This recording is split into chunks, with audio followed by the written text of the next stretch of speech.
जी मैं बिल्कुल बड़े वसूख से ये बात कह रहा हूँ। आप अक्सरियत की बात कर रहे हैं, मैं कहता हूँ इंशाल्लाह ये तमाम बरी हों।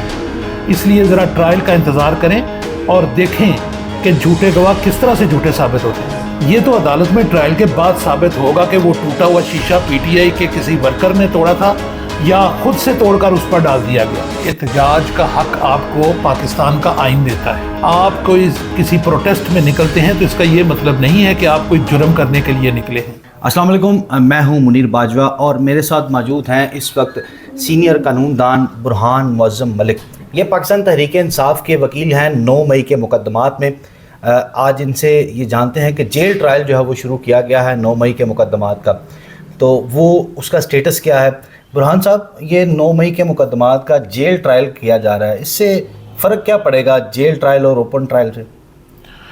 सर, इसमें ऐसे है कि 9 मई के जो वाक़यात हैं उन पे लाहौर में 15 FIRs का इंदराज किया गया और 15 मुख्तलिफ़ मुकदमात हैं, जिनमें से अभी तक 2 मुकदमात ऐसे हैं जिनमें इन्होंने जेल ट्रायल शुरू कर दिया है। जेल ट्रायल से मुराद ये है कि तमाम कार्रवाई जो है वो जेल के हदूद के अंदर होती है और मुअज़्ज़ज़ जज साहब जो हैं वो अंदर तशरीफ़ ले जाते हैं अपने अमले के समेत।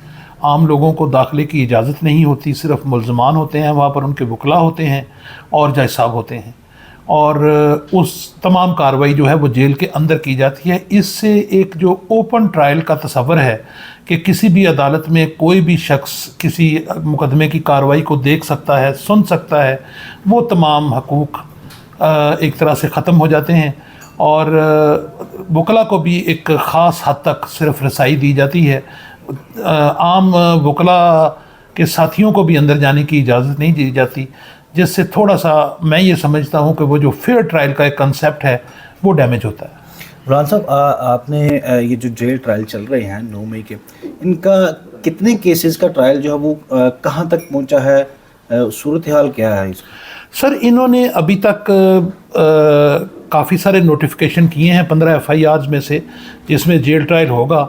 इसमें एंटी टेररिज्म कोर्ट नंबर 1 ने अभी तक 2 FIR 108 और 768 इन 2 FIRs में जेल ट्रायल शुरू किया है और इसमें इन्होंने कॉपीज़ जो थी वो यहाँ अदालत में ही डिलीवर की थी और अब चार्ज फ्रेम होने के बाद ये इसे लेकर गए हैं जेल में, जहाँ वो एविडेंस रिकॉर्ड करना चाहते हैं।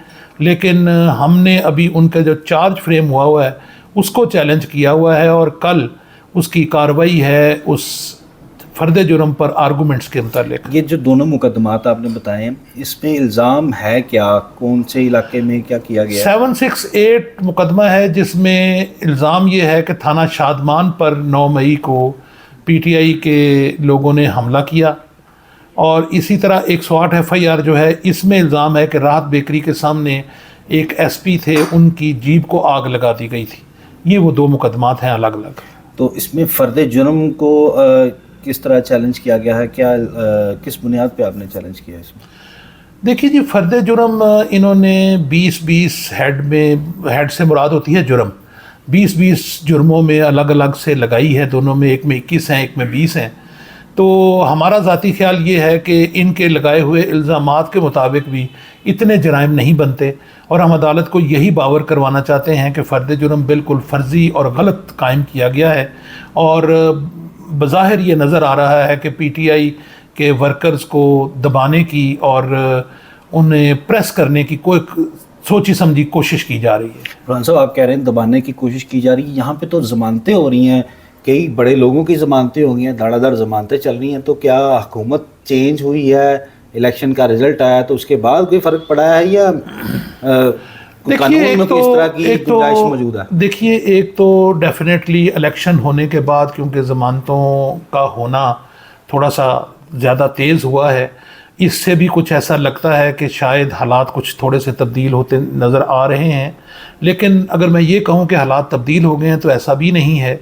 सख्ती उसी तरह कायम है, उसी तरह लोगों को दबाने की कोशिश कायम है और जो मुझे नज़र आ रहा है वो ये है कि ज़मानत इसलिए हो रही है कि पिछले 9 माह से ये लोग जेलों में बंद हैं और अभी तक किसी भी मुकदमे का ट्रायल भी मुकम्मल शुरू नहीं हो सका, इसलिए ज़मानतों की तरफ थोड़ी सी तेज़ी है। अब कानूनी तौर पे क्या समझते हैं کہ اس کیس کا کیا فیٹ کیا ہوگی اس کی.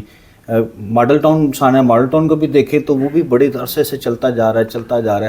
تو یہ جس طرح سے گزارش یہ ہے باجوہ صاحب کہ جب آپ فرضی الزامات لگائیں گے، جب آپ گواہان بنانے کی کوشش کریں گے، جب آپ کسی مقدمے کو زبردستی ثابت کرنے کی کوشش کریں گے، وقوع ہوگا نہیں اور آپ اس وقوع کو بنا کر اس کو عدالت میں ثابت کرنے کی کوشش کریں گے تو پھر ظاہر ہے نہ صرف آپ ناکام ہوں گے بلکہ آپ کے گواہان بھی فیل ہوں گے. اور میں یہ سمجھتا ہوں کہ پی ٹی آئی کے ورکرز نے نہ ایسا کوئی جرم کیا اور نہ ایسے حالات وہاں پر ہوئے جس طرح کے بیان کیے جا رہے ہیں.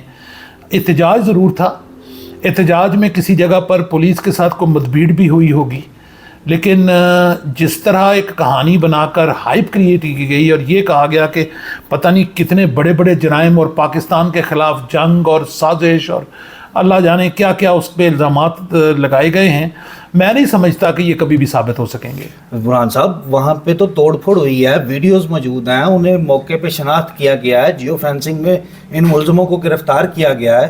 تو آپ کہتے ہیں کہ باجوہ صاحب بات بہت لمبی ہو جائے گی. دیکھیے احتجاج کا حق آپ کو پاکستان کا آئین دیتا ہے. آپ کوئی کسی پروٹیسٹ میں نکلتے ہیں تو اس کا یہ مطلب نہیں ہے کہ آپ کوئی جرم کرنے کے لیے نکلے ہیں. آپ نے 1500 سے 2000 2000 سے 2500 سے 4000 تک لوگوں پر الزامات لگائے ہیں. میرا صرف ایک چھوٹا سا سوال ہے کہ اگر کسی جگہ پر ایک شیشہ ٹوٹ گیا تو کیا وہ شیشہ 4000 آدمی نے توڑ دیا یا وہ شیشہ توڑنے کا ذمہ دار کوئی ایک شخص تھا؟ اور دوسری بات یہ تو عدالت میں ٹرائل کے بعد ثابت ہوگا کہ وہ ٹوٹا ہوا شیشہ پی ٹی آئی کے کسی ورکر نے توڑا تھا یا خود سے توڑ کر اس پر ڈال دیا گیا. اس لیے ذرا ٹرائل کا انتظار کریں اور دیکھیں کہ جھوٹے گواہ کس طرح سے جھوٹے ثابت ہوتے ہیں. یعنی آپ کہہ رہے ہیں کہ at the end of the day یہ جو مقدمات بنائے گئے ہیں جس میں ملزمان کو گرفتار کیا گیا اتنے بڑے، اس میں اکثریت جو ہے وہ بری ہونے والے ہیں. جی میں بالکل بڑے وثوق سے یہ بات کہہ رہا ہوں. آپ اکثریت کی بات کر رہے ہیں، میں کہتا ہوں انشاءاللہ یہ تمام بری ہوں گے. کہیں یہ تو نہیں کہہ رہے کہ پرچے ہی مقدمات ہی خارج ہو رہے ہیں؟ مقدمات دیکھیے جس کیس میں پولیس ہی مدعی ہے، پولیس ہی تفتیشی ہے، جس کیس میں اسٹیٹ پولیس کے سر پر کھڑی ہے، وہاں آپ یہ تو نہیں کہہ سکتے کہ مقدمات خارج ہو جائیں گے. لیکن مجھے اس ملک کی عدالتوں سے ابھی بھی انصاف کی پوری توقع ہے اور میں یہ واقعی سمجھتا ہوں کہ گواہان جو جھوٹے ہیں، غلط ہیں، جنہوں نے کوئی وقوع ایسا دیکھا ہی نہیں، وہ عدالت میں بھی غلطی ثابت ہوں گے اور عدالت میں غلط گواہ کا ہمیشہ سے نتیجہ ملزم کی بریت میں ہی نکلتا ہے. بہت شکریہ.